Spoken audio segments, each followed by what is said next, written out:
दोस्तों नमस्कार। आइए आज के इस वीडियो में हम पढ़ते हैं संविधान, भारत का संविधान भाग 5 संघ कार्य संचालन। इसमें पहला अनुच्छेद है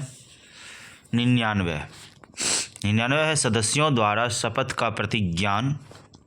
संसद के प्रत्येक सदन का प्रत्येक सदस्य अपना स्थान ग्रहण करने से पहले राष्ट्रपति या उसके द्वारा इस निमित्त नियुक्त व्यक्ति के समक्ष तीसरी अनुसूची में इस प्रयोजन के लिए दिए गए प्रारूप के अनुसार शपथ लेगा या प्रतिज्ञान करेगा और उस पर अपने हस्ताक्षर करेगा। अनुच्छेद 100 संविधान में मतदान रिक्तियों के होते हुए भी संविधान की कार्य करने की शक्ति और पूर्ण और गण पूर्ति। इस संविधान में यथा अन्यथा उपबंधित के सिवाय प्रत्येक सदन की बैठक में यह सदनों की संयुक्त बैठक में सभी प्रश्नों का अवधारण अध्यक्ष को अथवा सभापति या अध्यक्ष के रूप में कार्य करने वाले व्यक्ति को छोड़कर उपस्थित और मत देने वाले सदस्यों के बहुमत से किया जाएगा। सभापति या अध्यक्ष अथवा उस रूप में कार्य करने वाले व्यक्ति प्रथमतः मत नहीं देगा, किंतु मत बराबर होने की दशा में उसका निर्णायक मत होगा और वह उसका प्रयोग करेगा। संसद के किसी सदन की सदस्यता में कोई रिक्ति होने पर भी उस सदन के कार्य करने की शक्ति होगी, और यदि बाद में यह पता चलता है कि कोई व्यक्ति जो ऐसा करने का हकदार नहीं था कार्यवाही में उपस्थित रहा है या उसने मत दिया है या अन्यथा भाग लिया है, तो भी संसद की कोई कार्यवाही विधिमान्य होगा। जब तक संसद विधि द्वारा अन्यथा उपबंध न करें तब तक संसद के प्रत्येक सदन का अधिवेशन गठित करने के लिए गणपूर्ति सदन के सदस्यों की कुल संख्या का 10वां भाग होगी। यदि सदन के अधिवेशन में किसी समय गणपूर्ति नहीं है तो सभापति या अध्यक्ष अथवा उस रूप में कार्य करने वाले व्यक्ति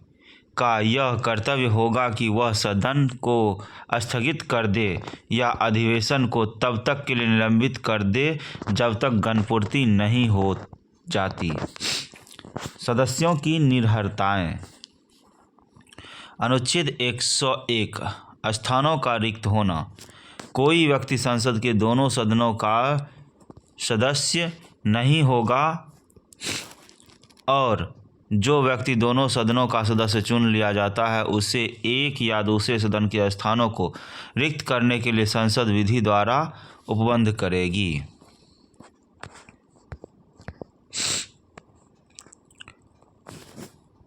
कोई व्यक्ति संसद और किसी एक राज्य के विधानमंडल के किसी सदन दोनों का सदस्य नहीं होगा, और यदि कोई व्यक्ति संसद और किसी राज्य के विधानमंडल के किसी सदन दोनों का सदस्य चुन लिया जाता है तो ऐसे अवधि की समाप्ति के पश्चात जो राष्ट्रपति द्वारा बनाए गए नियमों में विनिर्दिष्ट की जाए, संसद में ऐसे व्यक्ति का स्थान रिक्त हो जाएगा यदि उसने राज्य के विधानमंडल में अपने स्थानों को पहले ही नहीं त्याग दिया है। यदि संसद के किसी सदन का सदस्य अनुच्छेद 2 के खंड 1 या खंड 2 में वर्णित किसी निर्हरताएं से ग्रस्त हो जाता है या यथा स्थिति सभापति या अध्यक्ष को संबोधित अपने हस्ताक्षर सहित लेख द्वारा अपने स्थान या त्याग कर देता है और उसका त्यागपत्र यथास्थिति सभापति या अध्यक्ष द्वारा स्वीकार कर लिया जाता है, तो ऐसा होने पर उसका स्थान रिक्त हो जाएगा। परंतु उपखंड में निर्दिष्ट त्यागपत्र की दशा में यदि प्राप्त जानकारी से या अन्यथा और ऐसी जांच करने के पश्चात जो वह ठीक समझे, यथा स्थिति सभापति या अध्यक्ष का यह समाधान हो जाता है कि ऐसा त्यागपत्र स्वैच्छिक या असली नहीं है तो वह ऐसे त्यागपत्र को स्वीकार नहीं करेगा। यदि संसद के किसी सदन का कोई सदस्य 60 दिन की अवधि तक सदन की अनुज्ञा के बिना उसके सभी अधिवेशनों से अनुपस्थित रहता है तो सदन उसके स्थान को रिक्त घोषित कर सकेगा। परंतु 60 दिन के उक्त अवधि की संगणना करने में किसी ऐसे अवधि को हिसाब में नहीं लिया जाएगा जिसके दौरान सदन सत्रावसायित या निरंतर 4 से अधिक दिनों के लिए स्थगित रहता है।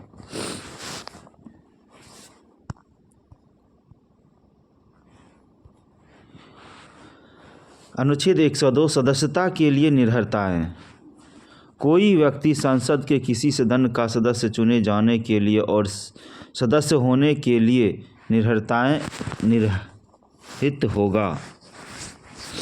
यदि वह भारत सरकार के या किसी राज्य की सरकार के अधीन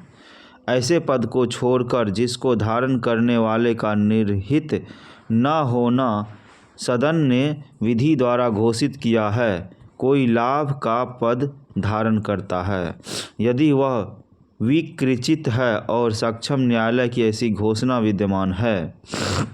यदि वह अनुमोचित दिवालिया है। यदि वह भारत का नागरिक नहीं है या उसने किसी विदेशी राज्य की नागरिकता स्वेच्छा से अर्जित कर ली है या वह किसी विदेशी राज्य के प्रति निष्ठा या अनुसक्ति को अभिव्यक्ति किए हुए हैं। यदि वह संसद द्वारा बनाई गई किसी व्यक्ति द्वारा या उसके अधीन इस प्रकार निर्हित कर दिया जाता है। स्पष्टीकरण। इस खंड के प्रयोजन के लिए कोई व्यक्ति केवल इस कारण भारत सरकार के या किसी राज्य सरकार के अधीन लाभ का पद धारण करने वाला नहीं समझा जाएगा कि वह संघ का या ऐसे राज्य का मंत्री है।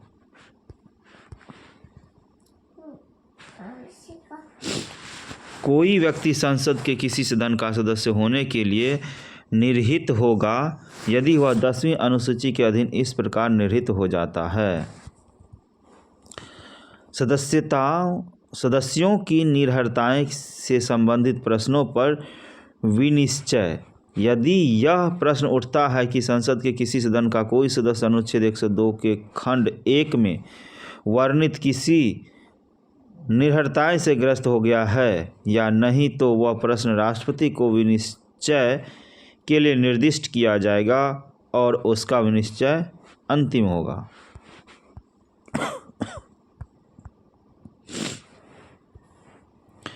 ऐसे किसी प्रश्न पर विनिश्चय करने के पहले राष्ट्रपति निर्वाचन आयोग की राय लेगा और ऐसे राय के अनुसार कार्य करेगा।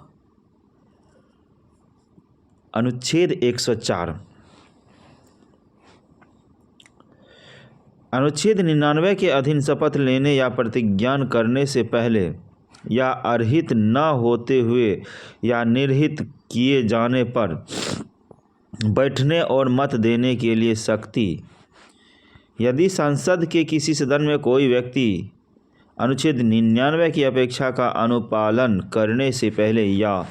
वह जानते हुए कि मैं उसकी सदस्यता के लिए अर्हित नहीं हूँ या निर्हित कर दिया गया हूँ या संसद द्वारा बनाई गई किसी विधान के उपबंध द्वारा ऐसे करने से प्रतिसिद्ध कर दिया गया हूँ,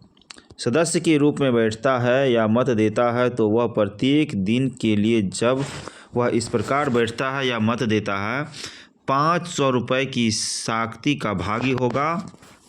जो संघ के देय ऋण के रूप में वसूल की जाएगी।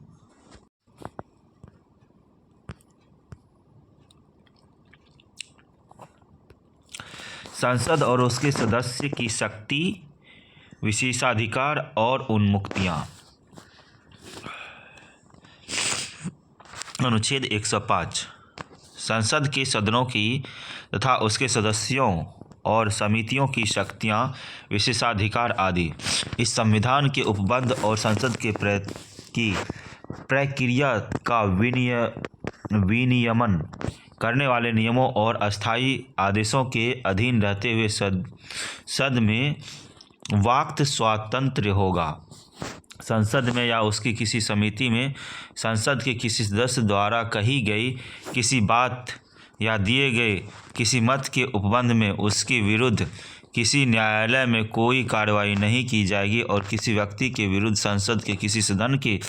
प्राधिकार द्वारा उसके अधीन किसी प्रतिवेदन, पत्र, मतों या कार्यवाही के प्रकाशन के संबंध में इस प्रकार की कोई कार्रवाई नहीं की जाएगी।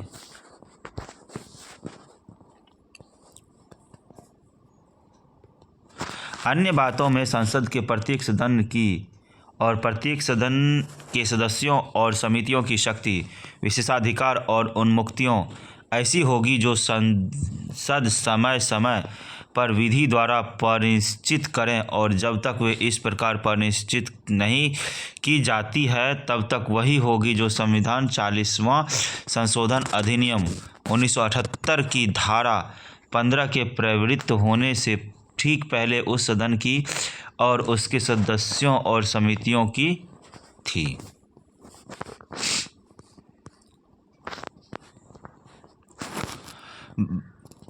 जिन व्यक्तियों को इस संविधान के आधार पर संसद के किसी सदन या उसकी किसी समिति में बोलने का और उसकी कार्यवाही में अन्यथा भाग लेने की अधिकार है, उसके संबंध में खंड 1, खंड 2 और खंड 3 के उपबंध उसी प्रकार लागू होंगे जिस प्रकार वे संसद के सदस्यों के संबंध में लागू होते हैं। अनुच्छेद 106 सदस्यों के वेतन और भत्ते। संसद के प्रत्येक सदन के सदस्य ऐसे वेतन और भत्ते जिन्हें संसद समय समय पर विधि द्वारा अवधारित करे और जब तक इस संबंध में इस प्रकार उपबंध नहीं किया जाता है तब तक ऐसे भत्ते ऐसे दरों से और ऐसी शर्तों पर जो भारत डोमिनियन की संविधान सभा के सदस्यों को इस संविधान के प्रारंभ से ठीक पहले लागू थी, प्राप्त करने के हकदार होंगे। विधायी प्रक्रिया। अनुच्छेद 107 विधेयकों के पुरस्थापन और पारित किए जाने के संबंध में उपबंध। धन विधेयक और अन्य वित्त विधेयक के संबंध में अनुच्छेद 109 और अनुच्छेद 117 के उपबंधों के अधीन रहते हुए कोई विधेयक संसद के किसी भी सदन में आरंभ हो सकेगा। अनुच्छेद 108 और 109 के उपबंधों के अधीन रहते हुए कोई विधेयक संसद के सदनों द्वारा तब तक पारित किया गया नहीं समझा जाएगा जब तक संशोधन के बिना या केवल ऐसे संशोधन सहित जिन पर दोनों सदनों का सहमत हो गए हैं उस पर दोनों सदन सहमत नहीं हो जाते। संसद में लंबित विधेयक सदनों की सत्रावसान के कारण व्यापगत नहीं होगा। राज्यसभा में लंबित विधेयक जिसको कोई लोकसभा ने पारित नहीं किया गया है लोकसभा के विघटन पर व्यापगत नहीं होगा। कोई विधेयक जो लोकसभा में लंबित है या जो लोकसभा द्वारा पारित कर दिया गया है और राज्यसभा में लंबित है अनुच्छेद 108 के उपबंध के अधीन रहते हुए लोकसभा के विघटन पर व्यापगत हो जाएगा। अनुच्छेद 108 कुछ दशाओं में दोनों सदनों की संयुक्त बैठक यदि किसी विधेयक के एक सदन द्वारा पारित किए जाने और दूसरे सदन को पारित किए जाने के पश्चात दूसरे सदन द्वारा विधेयक अस्वीकार कर दिया गया है, विधेयक में किए जाने वाले संशोधन के बारे में दोनों सदन अंतिम रूप से असहमत हो गए हैं। दूसरे सदन के विधेयक प्राप्त होने की तारीख से उसके द्वारा विधेयक पारित किए बिना 6 मास से अधिक बीत गए हैं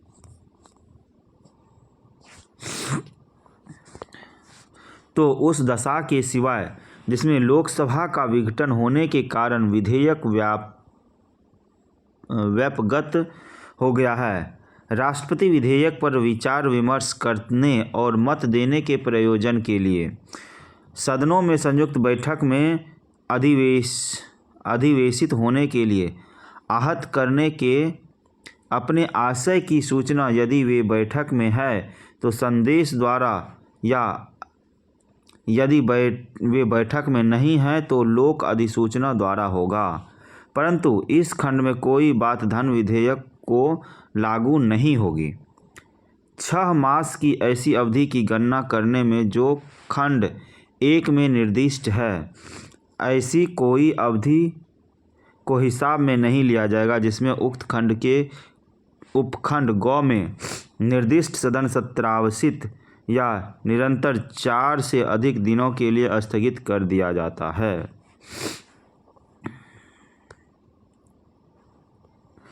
यदि राष्ट्रपति ने खंड 1 के अधीन सदनों को संयुक्त बैठक में अधिवेशित होने के लिए आहत करने के अपने आशय की सूचना दे दी है तो कोई भी सदन विधेयक पर आगे कार्यवाही नहीं करेगा, किंतु राष्ट्रपति अपनी अधिसूचना के तारीख के पश्चात किसी समय सदनों की अधिसूचना में विनिर्दिष्ट प्रयोजन के लिए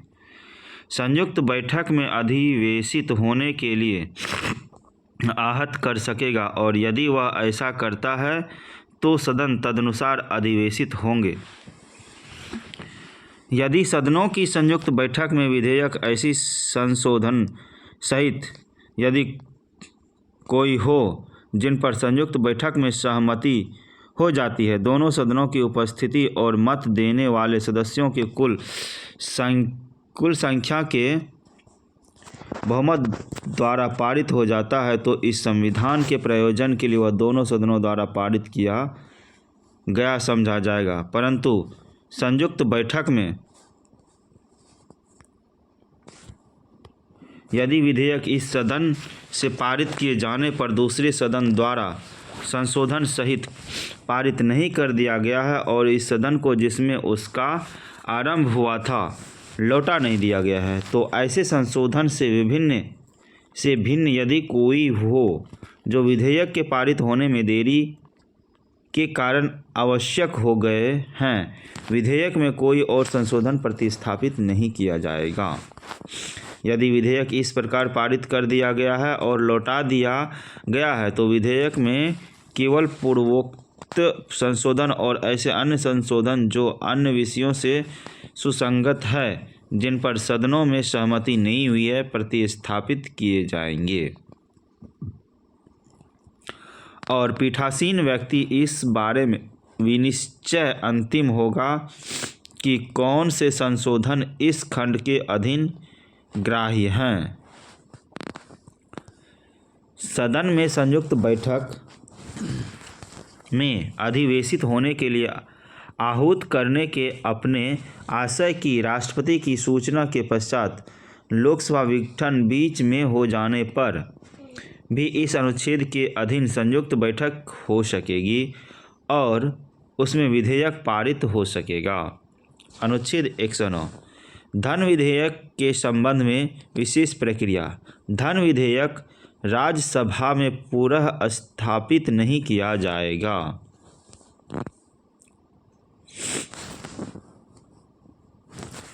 धन विधेयक लोकसभा द्वारा पारित किए जाने के पश्चात राज्यसभा को उसकी सिफारिशों के लिए पारित किया जाएगा और राज्यसभा विधेयक की प्राप्ति की तारीख से 14 दिन की अवधि के भीतर विधेयक को अपनी सिफारिश सहित लोकसभा को लौटा देगी, और ऐसा होने पर लोकसभा राज्यसभा के सभी या किन्हीं सिफारिशों को स्वीकार या अस्वीकार कर सकेगी। लोकसभा राज्यसभा के किसी सिफारिश को स्वीकार कर लेती है तो धन विधेयक राज्यसभा द्वारा सिफारिश किए गए और लोकसभा द्वारा स्वीकार किए गए संशोधन सहित दोनों सदनों द्वारा पारित किया गया समझा जाएगा। यदि लोकसभा राज्यसभा के किसी भी सिफारिश को स्वीकार नहीं करती है तो धन विधेयक राज्यसभा द्वारा सिफारिश किए गए किसी संशोधन के बिना दोनों सदनों द्वारा उस रूप में पारित किया गया समझा जाएगा जिसमें वह लोकसभा द्वारा पारित किया गया था। यदि लोकसभा द्वारा पारित और राज्यसभा को उसकी सिफारिशों के लिए पारित धन विधेयक उक्त 14 दिन की अवधि के भीतर लोकसभा को नहीं लौटाया जाता है तो उस अवधि की समाप्ति पर वह दोनों सदनों द्वारा उस रूप में पारित किया गया समझा जाएगा जिसमें वह लोकसभा द्वारा पारित किया गया था। धन विधेयक की परिभाषा। इस अध्याय के प्रयोजन के लिए कोई विधेयक धन विधेयक समझा जाएगा यदि उसमें केवल निम्नलिखित सभी या किन्हीं विषयों से संबंधित उपबंध है, अर्थात किसी कर का अधिरोपण, उत्सादन, परिहार, परिवर्तन या विनिमय, भारत सरकार द्वारा धन आधार लेने का या कोई प्रत्याभूति देने का, विनिमय अथवा भारत सरकार द्वारा अपने ऊपर ली गई या ली जाने वाली किन्हीं वित्तीय बाध्यताओं से संबंधित विधि का संशोधन।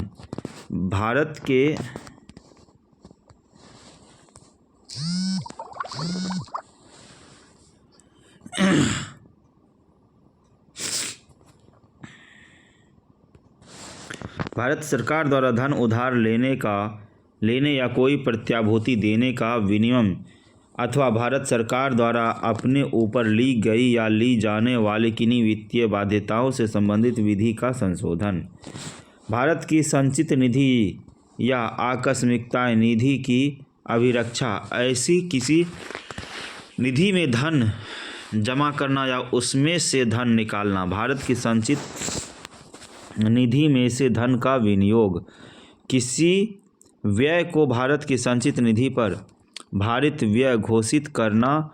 या ऐसे किसी व्यय की रकम को बढ़ाना।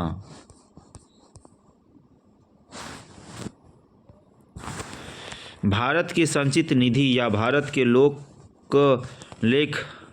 मध्य धन प्राप्त करना अथवा ऐसे धन की अभिरक्षा या उसका निर्गमन अथवा संघ या राज्य के लेखाओं की संपरीक्षा। उपखंड क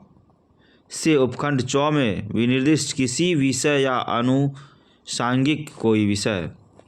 कोई विधेयक को केवल इस कारण धन विधेयक नहीं समझा जाएगा कि वह जुर्मानाओं या अन्य धनीय शक्तियों और अधिरोपण का अथवा अनुज्ञप्तियों के लिए फीसों की या की गई सेवाओं के लिए फीसों की मांग का या उनके संदाय का उपबंध करता है, अथवा इस कारण धन विधेयक नहीं समझा जाएगा कि वह किसी स्थानीय प्राधिकारी या निकाय द्वारा स्थानीय प्रयोजन के लिए किसी कर के अधिरोपण, उत्सादन, परिहार, परिवर्तन या विनियमन का उपबंध करता है। यदि यह प्रश्न उठता है कि कोई विधेयक धन विधेयक है या नहीं तो उस पर लोकसभा के अध्यक्ष का विनिश्चय अंतिम होगा। जब धन विधेयक अनुच्छेद 109 के अधीन राज्यसभा को पारित किया जाता है और जब वह अनुच्छेद 111 के अधीन अनुमति के लिए राष्ट्रपति के समक्ष प्रस्तुत किया जाता है,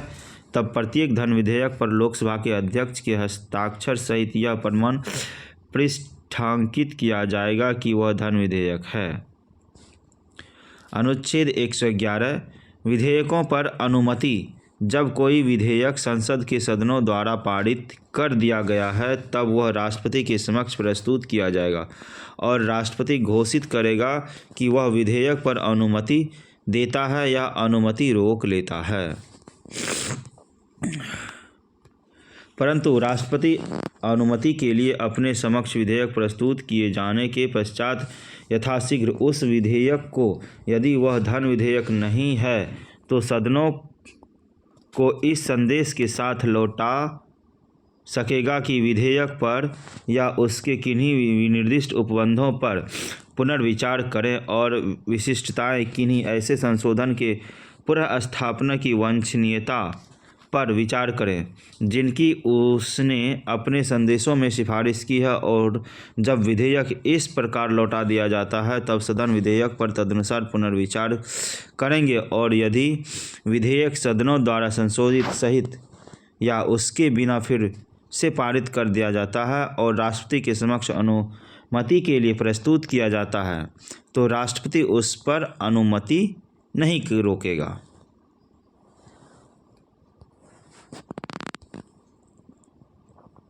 वित्तीय विषयों के संबंध में प्रक्रिया। अनुच्छेद 112 वार्षिक वित्तीय विवरण। राष्ट्रपति प्रत्येक वित्तीय वर्ष के संबंध में संसद के दोनों सदनों के समक्ष भारत सरकार के उस वर्ष के लिए प्रकलित प्राप्तियों और व्यय का विवरण रखवाएगा, जिसे वो इस भाग में वार्षिक वित्तीय विवरण कहा गया है। वार्षिक वित्तीय विवरण में दिए हुए व्यय के प्रकलनों में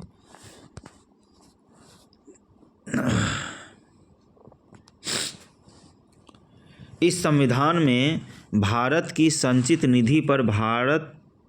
भारित व्यय के रूप में वर्णित व्यय के पूर्ति के लिए अपेक्षित राशियां और भारत की संचित निधि में से किए जाने के लिए प्रस्थापित अन्य व्यय की पूर्ति के लिए अपेक्षित राशियां पृथक पृथक दिखाई जाएंगी और राजस्व लेखे होने वाले व्यय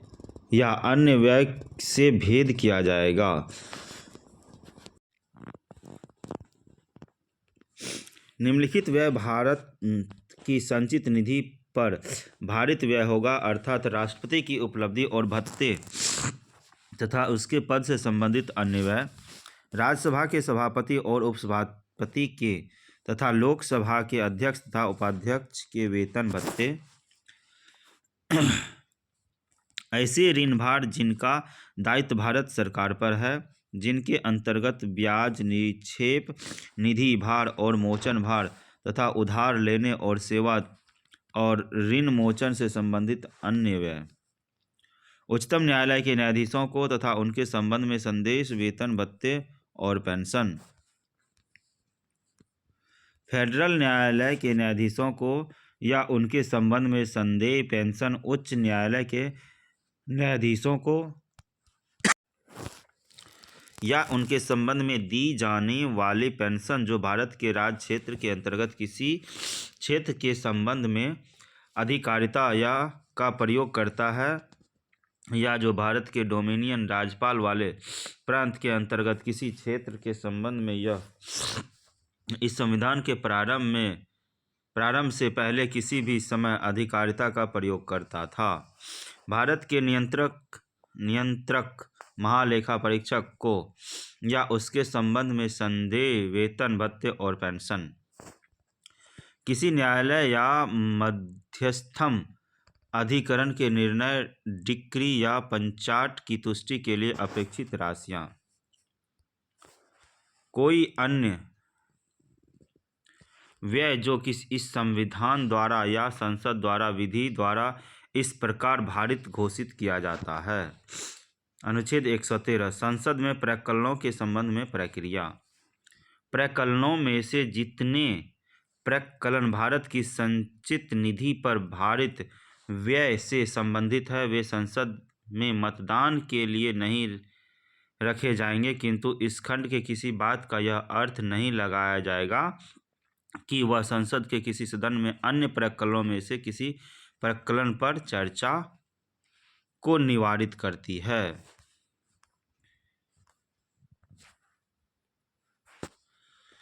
उक्त प्रकरण में से जितने प्रकरण अन्य व्यय से संबंधित है, वे लोकसभा के समक्ष अनुदानों की मांगे के रूप में रखे जाएंगे और लोकसभा को शक्ति होगी कि वह किसी मांग को अनुमोदित दे या अनुमति देने से इनकार कर दे, अथवा किसी मांग को उसमें निर्दिष्ट रकम को कम करके अनुमति दे। किसी अनुदान की मांग राष्ट्रपति की सिफारिश पर ही की जाएगी, अन्यथा नहीं। अनुच्छेद 114 विनियोग विधेयक। लोकसभा द्वारा अनुच्छेद 113 के अधीन अनुदान किए जाने के पश्चात यथाशक्ति शीघ्र भारत की संचित निधि में से लोकसभा द्वारा इस प्रकार किए गए अनुदान की और भारत की संचित निधि पर भारित किंतु सदस्य के समक्ष पहले रखे गए विवरण में दर्शित रकम से किसी भी दशा में अनधिक व्यय को पूर्ति के लिए अपेक्षित सभी धनराशियों के विनियोग का उपबंध करने के लिए विधेयक पुनः स्थापित किया जाएगा।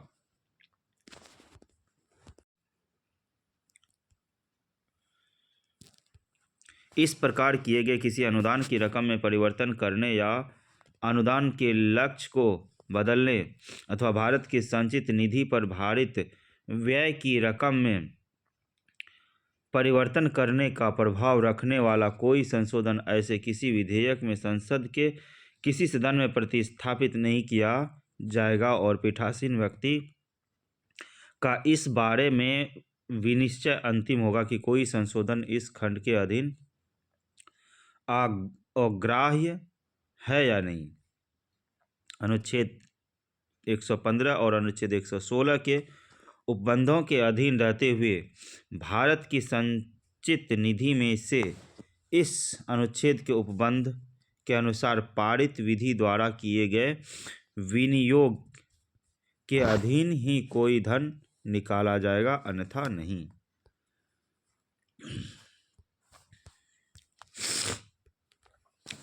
अनुच्छेद 115 अनुपूरक अतिरिक्त या अधिक अनुदान। यदि अनुच्छेद 114 के उपबंधों के अनुसार बनाई गई किसी विधि द्वारा किसी विशिष्ट सेवा पर चालू वित्तीय वर्ष के लिए व्यय किए जाने के लिए प्राधिकृत कोई रकम उस वर्ष की परियोजनाओं के लिए अपर्याप्त पाई जाती है या उस वर्ष के वार्षिक वित्तीय विवरण में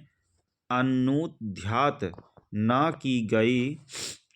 नई सेवा पर अनुपूरक या अतिरिक्त व्यय की चालू वित्तीय वर्ष के दौरान आवश्यकता पैदा हो गई है। किसी वित्तीय वर्ष के दौरान किसी सेवा पर उस वर्ष और उस सेवा के लिए अनुदान की गई रकम से अधिक कोई धन व्यय हो गया है तो राष्ट्रपति यथास्थिति संसद के दोनों सदनों के समक्ष उस व्यय की प्रकलित रकम को दर्शित करने वाला दूसरा विवरण रखवाएगा या लोक सभा में ऐसे आधिक्य के लिए मांग प्रस्तुत करवाएगा। ऐसे किसी विवरण और व्यय या मांग के संबंध में तथा भारत की संविधान निधि में से ऐसे व्यय या ऐसी मांग से संबंधित अनुदान की पूर्ति के लिए धन का विनियोग प्राधिकृत करने के लिए बनाई जाने वाली किसी विधि के संबंध में अनुच्छेद 112, 113 और 114 के उपबंध वैसे ही प्रभावी होंगे जैसे वे वार्षिक वित्तीय विवरण और उसमें वर्णित व्यय और किसी अनुदान की मांग के संबंध में और भारत की संचित निधि में से ऐसे व्यय या अनुदान की पूर्ति के लिए धन का विनियोग प्राधिकृत करने के लिए बनाई जाने वाली विधि के संबंध में प्रभावी है।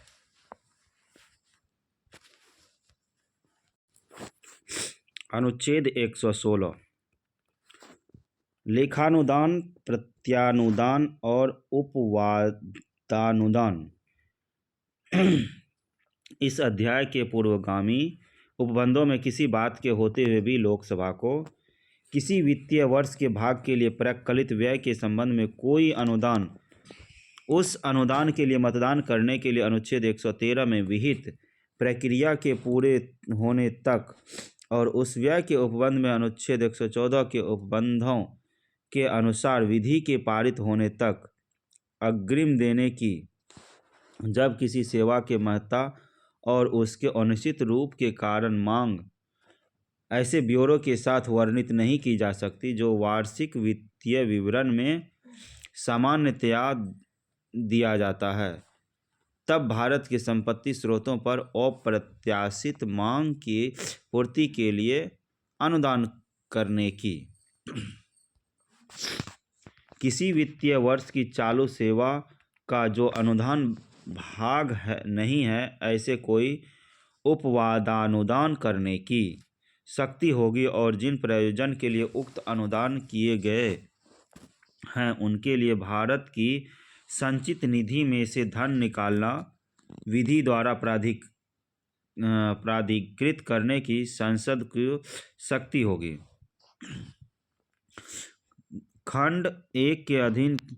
किए जाने वाले किसी अनुदान और उस खंड के अधीन बनाई जाने वाली किसी विधि के संबंध में अनुच्छेद 13 और अनुच्छेद 14 के उपबंध वैसे ही प्रभावी होंगे जैसे वे वार्षिक वित्तीय विवरण में वर्णित किसी व्यय के बारे में कोई अनुदान करने के संबंध में और भारत के संचित निधि में से ऐसे व्यय की पूर्ति के लिए धन का विनियोग प्राधिकृत करने के लिए बनाई जाने वाली विधियों के संबंध में प्रभावी है। अनुच्छेद 117 वित्त विधेयक के बारे में विशेष उपबंध। अनुच्छेद 110 के खंड 1 के उपखंड क से उपखंड 4 में विनिर्दिष्ट किसी विषय के लिए उपबंध करने वाला विधेयक या संशोधन राष्ट्रपति और सिफारिश से ही पुनः स्थापित या प्रस्तावित किया जाएगा, अन्यथा नहीं, और ऐसे उपबंध करने वाले विधेयक राज्यसभा में पुनः स्थापित नहीं किया जाएगा, परंतु किसी कर के घटाने या उत्पादन के लिए उपबंध करने वाले किसी संशोधन के प्रस्ताव के लिए इस खंड के अधीन सिफारिश की अपेक्षा नहीं होगी।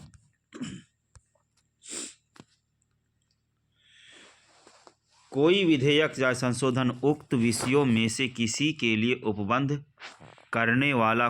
केवल इस कारण नहीं समझा जाएगा कि वह जुर्मानों या अन्य अधीन शक्तियों के अधिरोपण का अथवा अनुज्ञप्ति के लिए फीसों की या की गई सेवाओं के लिए फीसों की मांग का या उनके संदाय का उपबंध करता है, अथवा इस कारण नहीं समझा जाएगा कि वह किसी स्थानीय प्राधिकारी या निकाय द्वारा स्थानीय प्रयोजन के लिए किसी कर के अधिरोपण, उत्सादन, परिहार, परिवर्तन या विनिमय का उपबंध करता है।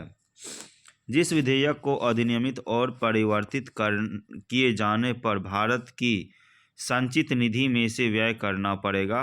वह विधेयक संसद के किसी सदन द्वारा तब तक पारित नहीं किया जाएगा जब तक